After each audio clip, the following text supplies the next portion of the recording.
Hi everyone, today we've come to Bangkok. Now I'll show you which stores sell authentic cosmetics so you don't end up with fakes like I did on Lazada.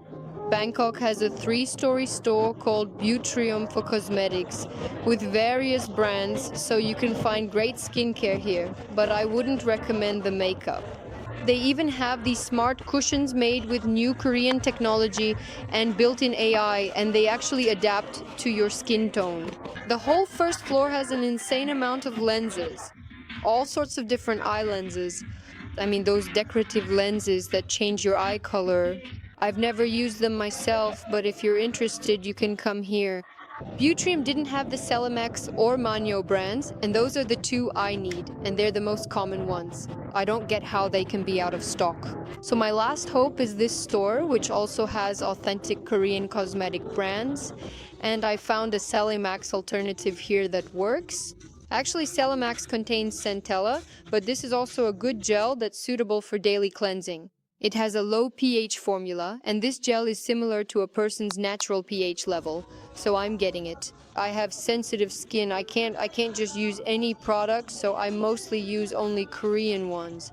I used to use the American brand Zain Obagi, and now compared to Korean products, it has a very outdated formula. Right now, Koreans are just making the best cosmetics. It's very hard for me to find a face wash that doesn't disrupt my skin barrier so I don't get breakouts later and so on. I also want to draw your attention to these masks. These are the best masks on the market right now. You need to leave this mask on for up to 8 to 9 hours. When I fly to Russia, I have a 10-hour flight, so I put on this mask and fly. It's great for restoring your skin with different effects: anti-wrinkle, brightening, deep hydration, and so on. You can even sleep in it. For those who sleep 8 or 9 hours, you put this mask on in the evening and go straight to sleep with it. It doesn't slip off your face, it just suctions right onto it. I want to show you one of my favorite stores in Bangkok. Everything here is made of Thai cotton, and there are very beautiful, unique items. Look at these incredible beach outfits and these unusual skirts.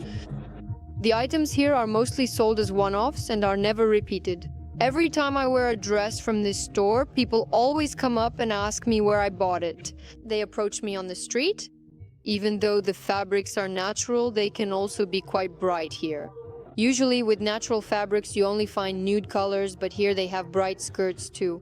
And here, by the way, is a dress just like mine, the one I wore in Vietnam. It is a Marilyn Monroe style dress. It ties in the back with a bow and ribbons, and they have the same dress in white. Look at all the different beautiful fabrics here. There are so many girls here. The shop is small and the size range goes up to size large. These are accessories for swimsuits. See how unusual they are? I always really like how decorative jewelry looks, but I do not wear it. I only ever wear gold, either yellow gold or white gold. So when you ask about these earrings I am wearing right now, these are Russian gold earrings. Gold is not that expensive in Russia, and no one in my family has ever worn costume jewelry. And my mom always told me that it is best to wear natural stones and natural metals. And besides, I am allergic to common metals except for gold. My skin breaks out in a rash, so I just cannot handle it. I do not know why, but for many Russian girls, this is the most common allergy. For example, look at this, but if I put on a chain like this, my whole body would start itching. The only costume jewelry I have are these 2 bracelets I bought in the Philippines because they are made of natural coconut and mother of pearl, so they do not cause me any irritation. Bangkok is famous for its very unconventional fashion, and look, what kind of funky boots are these? They come in different colors too. And look at these bread-shaped keychains. They are so soft, and all these different buns. There is even a croissant with spikes. Mobsters' wives used to wear boots like these back in the 1990s.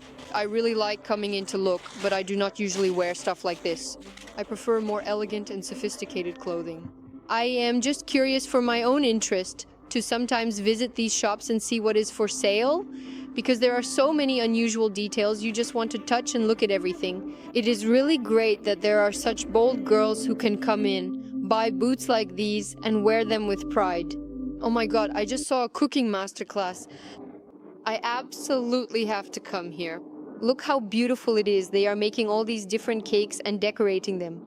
It is like a whole kitchen, a woman's paradise. These are the streets right in the center with all these unusual shops. I just do not get this footwear fashion. Europeans buy them quite often, but they don't look very good, do they? I see men in Pattaya wearing these shoes all the time. Do you want shoes like that? Well, yeah, put them on and all the girls will be yours. The perfect choice. And there are these small, cozy cafes here, completely packed with people. I love that kind of thing. Everything is so lively, just like in Manila. Queues for this place. I'm really interested in seeing the menu because Ivan and I are going to have dinner soon, and maybe we'll come here after our walk. These are the streets here, just look at them. There's an open kitchen here, which is really great. And they make the pasta here from scratch themselves, and the pizza too. They don't use anything pre-made or frozen. They have pizza with burrata, jamin, and arugula, which is my absolute favorite combination on a pizza. And by the way, look at the prices here. 195 baht, and this pizza is 395. The prices here are very reasonable. Take a look. Now I see why there's a queue, but I hope the food is good.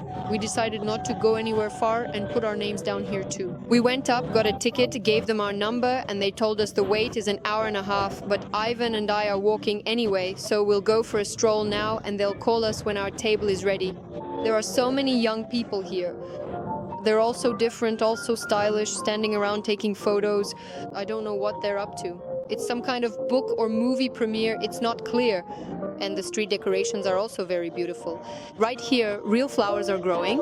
For those who didn't know, these flowers are poisonous. So our turn has finally come and we're heading into this place. And what do we see here? This is the kind of pasta they make here, and pizza too. I think we'll try the pizza here. The place is absolutely packed. We waited for our turn for about 2 hours. If you're planning to visit this street and this area, join the queue on the website in advance, and by the time you get there, a spot will be ready for you. They even have a third floor and it's all full. When I went to the restroom, I noticed that this restaurant has 5 whole floors. Ivan and I are sitting on the third floor, and they deliver orders using this lift. This is their pickup point, and then they bring them over here.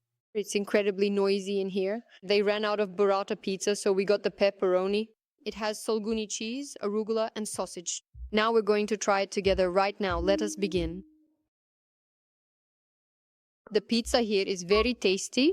I rarely like pizza at all, but this is actually delicious. I ordered pasta and grilled salmon for myself.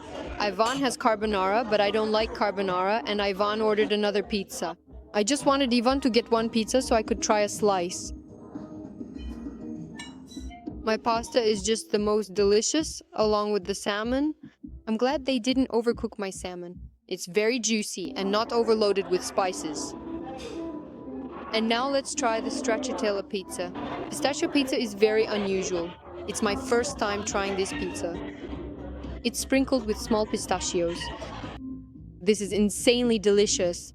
I recommend you try this. So that's the video I made for today. You asked me to show you some shopping trips. Well, I walked around Bangkok today and showed you the shops. And for those of you who might write, "Oh my God, it's really not interesting to watch you film shops," I always say at the end of every video, please write in the comments what you would like to see. I got a few comments saying they wanted to see the shops, and so I made this video. Tell me more about what you want to see or learn in Thailand besides talking to locals. I see that comment all the time too. Please understand, I don't speak English. It's very hard to do. And besides, Thai people don't speak English either. Even Thais who work with tourists speak English very poorly.